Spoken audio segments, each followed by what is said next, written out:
तो दोस्तों, कैसे हैं आप लोग। आशा करता हूँ आप लोग बहुत अच्छे होंगे और अच्छे से स्टडी आप लोग कर रहे होंगे। ठीक, तो आज का टॉपिक मेरे भाई होने वाला है अनुगमन वेग के आधार पर ओम के नियम की उत्पत्ति। ठीक है दोस्त, तो हमको ये बच्चों को बहुत ही टफ लगता है, लेकिन आज के बाद इतना आसानी वे में मैं आपको बताऊंगा कि तुम भी बोलोगे क्या सिखाया है। ठीक है, तो हमें ओम के नियम को आपको बखूबी पता होगा, क्लास 8 से आता जाता है कि V बराबर आई आर। हमको सिद्ध करना है। ठीक है भाई, तो यहाँ से अगर हम आर आर निकालें तो आर बराबर हमें आना चाहिए V/I।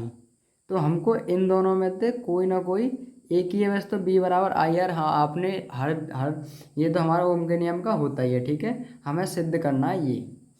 ठीक, तो आज हम करेंगे सिद्ध, और उससे पहले भाई इस चीज़ में आने से पहले पहले दो क्लास और हैं, दो टॉपिक, जो कि मेरे भाई धारा और अनुगमन वेग के सूत्र का निगमन आपको आना चाहिए।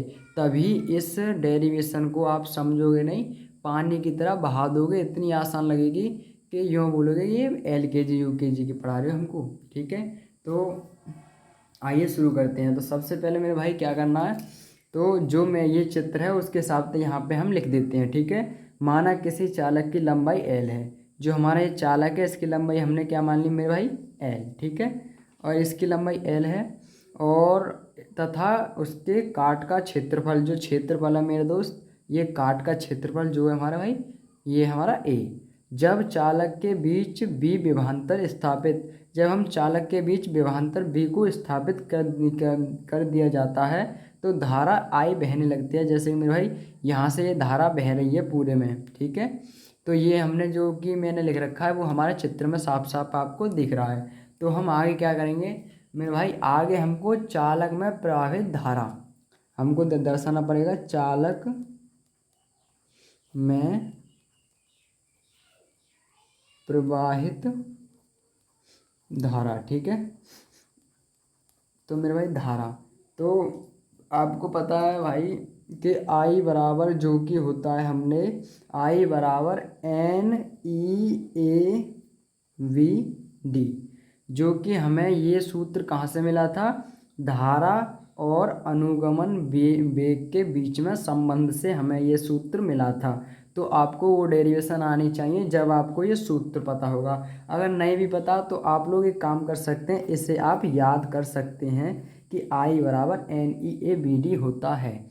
यही दो फॉर्मूले इसको, वरना तो आप जाके डेरिवेशन देखिए, बहुत ही आसानी में सिखाया है वो भी। ठीक है, ये हमारा समीकरण नंबर 1 हो गया। और सेकंड स्टेप में क्या करेंगे मेरे भाई, यदि अनुगमन वेग हो तो, यदि अनुगमन वेग जो कि मेरे भाई होता है VD हो तो, ठीक है, तो अब आपको फिर दोबारा एक और डेरिवेशन देखनी पड़ेगी। अनुगमन वेग जो कि मेरे भाई होता है VD बराबर, ठीक है, EV/mL, और यहाँ पे टाउ बोले तो मेरे भाई होता है श्रांति काल। आपको ये भी डेरिवेशन देखनी पड़ेगी, क्योंकि ये दो टॉपिक हैं, ये हमने मान लिया सेकंड इक्वेशन। ठीक है, तो अगर आप नहीं देखना चाहते तो इसे भी आप लोगों को याद करना पड़ेगा, वरना मैंने अच्छी तरह से ये सिखा दिए। इन दोनों की मैं आपको डिस्क्रिप्शन बॉक्स में लिंक डाल दूंगा। ठीक है, तो और फिर हमको क्या करना पड़ेगा, अब BD का मान समीकरण नंबर 1 में रखना पड़ेगा। इस BD का मान समीकरण नंबर 1 में रखना पड़ेगा, है नहीं भाई। तो हम लिखेंगे BD का मान समीकरण नंबर 1 में रखने पर। ठीक है, तो मेरे भाई इसमें रखेंगे तो हमारा क्या हो जाएगा, I बराबर हमारा पहले से ही है NEAVD। यहाँ पे जो है मेरे भाई, यहाँ पे हमको ये मान रखना पड़ेगा। तो आइए हम थोड़ा सा इधर रख देते हैं मेरे भाई, यहाँ पे जगह है। ठीक है, तो ये हमने रख दिया, तो हम रख देंगे I बराबर NEA तो सेम है, NEA, और BD के स्थान पर ये, जो कि है मेरे भाई EVML और टाउ। ठीक है दोस्त। तो अब यहाँ से हम क्या करेंगे मेरे भाई, यहाँ से हम इधर ये वाले को इधर पक्षांतर कर देंगे तो यहाँ पहुँच जाएगा IML, यहाँ पर पूरे पर रह जाएगा ये सारा NE, और E कितनी है, एक ही एरी, एक ही एरी, तो पूरे हमारे पास 2 E, और फिर हो जाएगा मेरे भाई V, और यहाँ पे हो जाएगा टाउ। ठीक है।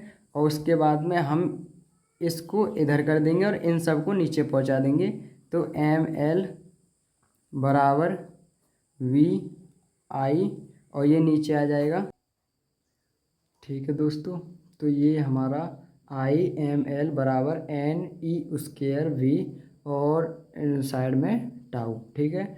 तो हम इसको B को छोड़कर इस सारे को पक्षांतर कर देंगे, इन तीनों को, तो ये हमारा आ जाएगा नीचे, इसके नीचे। ठीक है।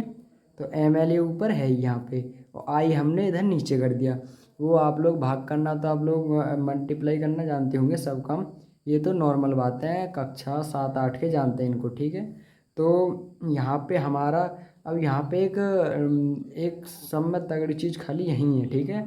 तो ये हमारा होता है सारा कांस्टेंट, बोले तो नियतांक। यहाँ M भी नियतांक है, L भी नियतांक है, N भी, और E भी, और J, ये जो टाउ है ये भी सारा हमारा क्या है, नियतांक। तो हमारा इस सब को लिखे नियतांक बराबर आ जाएगा, नियतांक बराबर B/I। ठीक है दोस्तों। अब नियतांक और नियतांक को हम किससे पहले से करते हैं दोस्तों, R, तो हमारा R बराबर B/I। दोस्तों हमारा फाइनल आंसर जो हमें सिद्ध करना था को उसका ओम का नियम क्या कहता है हमारा, R बराबर B/I, जो कि मेरे भाई होता है B बराबर IR, या R बराबर एक ही बात है। ठीक है। तो ये हमने यहाँ पे पूरा का पूरा सॉल्व कर दिया है। ठीक दोस्त, यहाँ से आप लोग थोड़ा, भाई गर्मी बहुत पड़ रही है, इसके कारण वीडियो कट हो गई थी, तो मैं दोबारा में आपको सब चीज़ डिटेल से समझा दी है। अगर कोई कुछ भी लगे तो आप लोग कमेंट कर सकते हो, इससे आसान आपको कहीं नहीं मिलेगा। तो बहुत बहुत धन्यवाद दोस्तों, ये टॉपिक आपका कंप्लीट हुआ, और बाकी के टॉपिक बहुत ही ज़्यादा इम्पोर्टेंट हैं, उन्हें आप प्लीज़ देख लीजिए। धन्यवाद।